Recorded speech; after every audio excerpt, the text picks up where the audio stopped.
पहले रामचरितमानस और अब एक बार फिर से सपा के बड़बोले नेताजी ने कुछ ऐसा कहा है जिसके बाद से सियासी पारा हाई है और अब नेताजी को मायावती ने आड़े हाथ ले लिया है।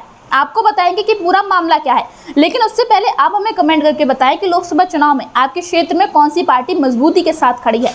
चलिए अब मुद्दे की बात करते हैं। सपा के कद्दावर नेताओं की लिस्ट में शुमार स्वामी प्रसाद मौर्य पहले भी रामचरितमानस पर विवादित बयान देने के मामले में सवालों के घेरे में खड़े हो गए थे, लेकिन एक बार फिर से अखिलेश के स्वामी ने हिंदू धर्म के पवित्र धाम माने जाने वाले बद्रीनाथ धाम को लेकर कुछ ऐसा कहा है जिसके बाद हंगामा देखने को मिल रहा है और अब स्वामी प्रसाद मौर्य को मायावती ने आड़े हाथ ले लिया है।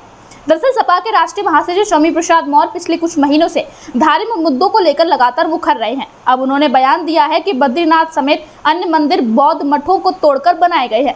यह भी कहा है कि सिर्फ ज्ञानवापी मस्जिद का ही सर्वे क्यों कराया जा रहा है, अन्य प्रमुख मंदिरों का भी सर्वे होना चाहिए।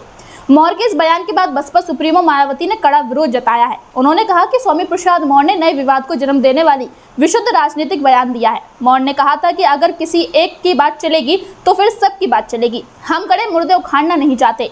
मायावती ने रविवार को ट्वीट कर कहा कि स्वामी प्रसाद मौर्य लंबे समय तक बीजेपी सरकार में मंत्री रहे, किंतु तब उन्होंने इस बारे में पार्टी व सरकार से कभी ऐसा दबाव नहीं बनाया और अब चुनाव के समय ऐसा धार्मिक विवाद पैदा करना उनकी और सपा की घिनौनी राजनीति नहीं तो और क्या है। बौद्ध और मुस्लिम समाज इनके बहकावे में आने वाले नहीं हैं।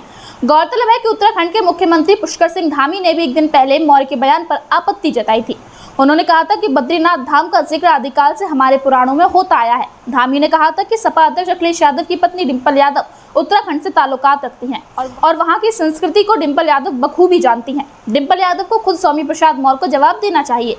मौर्य ने यह भी कहा था कि 8वीं शताब्दी तक बद्रीनाथ धाम भी बौद्ध मठ था। आदि शंकराचार्य ने उसे तुड़वाकर हिंदू मंदिर बना दिया था।